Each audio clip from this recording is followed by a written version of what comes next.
Olá, meu nome é Eduardo Murak, eu sou urologista aqui do Hospital e Maternidade Sino Brasileiro. Vou falar com vocês do Conexão Saúde algumas dicas sobre hiperplasia prostática benigna, né? É uma doença que acomete um órgão importante, é um órgão exclusivo do homem, a próstata. É um órgão que fica na frente da bexiga, daí vem o nome próstata, que significa ficar à frente da bexiga. Falando sobre... é um órgão que pode ter várias doenças, e eu vou falar da hiperplasia prostática benigna. Tentando deixar mais claro, de forma bem simplista, a próstata tem duas regiões básicas. Uma região mais periférica, que seria a zona periférica, que fica em volta da próstata, que é onde é o sítio do câncer de próstata, e tem a região mais central da glândula, que é a região interna, que é onde dá a doença chamada hiperplasia prostática benigna, que é o tema da nossa discussão aqui hoje. O que é a hiperplasia prostática benigna? É o crescimento dessa região central da glândula chamada próstata, e isso, em maior ou menor grau, acaba comprimindo a uretra e dificultando a saída da urina da bexiga, né? É uma doença super comum. Tem várias definições para essa doença. Uma das definições que a gente usa é a definição histológica. O que é isso? Análise do tecido da próstata e ali dizer se tem ou não a hiperplasia prostática benigna. Quando a gente usa essa definição, a gente sabe que a hiperplasia ela é uma doença muito comum. Ela começa a partir dos 40 anos de idade e vai aumentando a sua prevalência, que é a chance do homem ter essa doença, de modo que, se todos os homens vivessem até a 10ª década de vida, praticamente todos teriam a hiperplasia prostática benigna. Daí a importância desse tema, é uma doença muito comum, né? Outra coisa que é importante falar sobre a hiperplasia prostática benigna é que os homens podem sofrer de graus variados com a doença, ou seja, eles podem sofrer quase nada, de forma intermediária ou muito. E isso vai acometer a qualidade de vida do homem adulto, né? Então, como é uma doença muito comum, em que em alguns casos pode atrapalhar muito a qualidade de vida, é importante os homens saberem, se informarem sobre essa doença, porque no dia a dia do urologista é comum a gente atender muitos homens que acabam sofrendo de forma calada. Como essas alterações que acontecem na próstata são lentas e graduais, às vezes o homem não percebe essa alteração para ele urinar.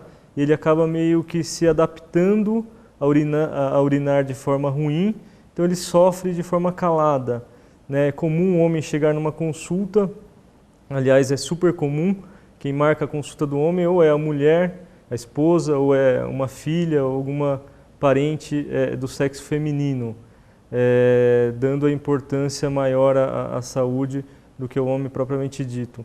Então, quando que é mais comum essa doença acometer? Em que faixa etária que é mais comum?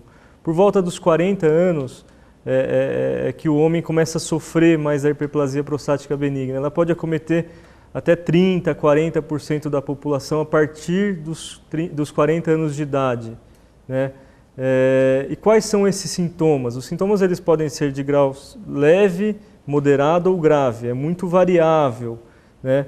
E é variável o grau dos sintomas e também como o homem percebe esses sintomas no dia a dia. Mas quais são os sintomas, falando de forma bem genérica, quais seriam os sintomas mais comuns da hiperplasia prostática benigna?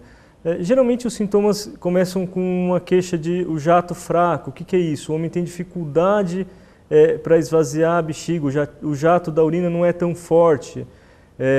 Outro sintoma super comum e frequente é o levantar à noite, que a gente chama de nictúria. É comum os homens, depois dos 40 anos de idade, começarem a levantar muito à noite para urinar. E isso vai atrapalhar em quê?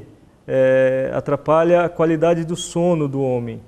No homem por volta dos 40, 50 anos, então de modo que ele não descansa muito bem à noite, no outro dia ele tem prejuízo na atividade intelectual, atividade profissional, enfim, ele fica com um dia comprometido porque ele não dormiu muito bem à noite. E por que ele não dormiu muito bem à noite? Porque ele teve que levantar várias vezes para urinar. E no homem mais idoso, acaba aumentando a chance dele tropeçar durante a noite, ter uma fratura de fêmur, enfim. O fato dele ter que levantar muito à noite aumenta a probabilidade dele ter um tropeção durante um tapete, enfim, um chinelo. Isso aumenta a probabilidade dele ter uma fratura. E como tratar? Né? Nos casos mais leves, só uma consulta com o urologista, dando as orientações, que medicamentos podem piorar esses sintomas. Então, só a orientação com o urologista, a consulta periódica com esses exames periódicos, já é suficiente, já é a parte principal do tratamento, no início. Na maioria das vezes nem precisa de medicamento ou de cirurgia. Agora, quando os sintomas vão aumentando de intensidade ou vão atrapalhando muito a qualidade de vida do paciente, a gente urologista lança mão de outros tratamentos além da orientação no dia a dia. E um jeito de prevenir o desenvolvimento dessa doença seria cuidar do corpo como um todo.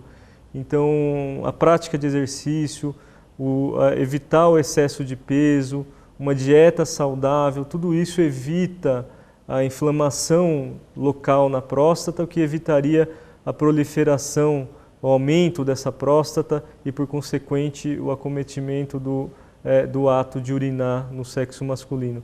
Então, para cuidar da próstata, teria que cuidar do corpo como um todo, evitando a síndrome metabólica, por exemplo, que é uma doença super comum, uma doença moderna hoje do dia a dia, dessa dieta irregular, dessa ausência, sedentarismo, enfim, tudo isso acaba acometendo também de forma indireta a próstata, e prevenindo essas doenças você também conseguiria prevenir doenças da próstata. Esse foi o Conexão Saúde de hoje, até a próxima semana com outras dicas.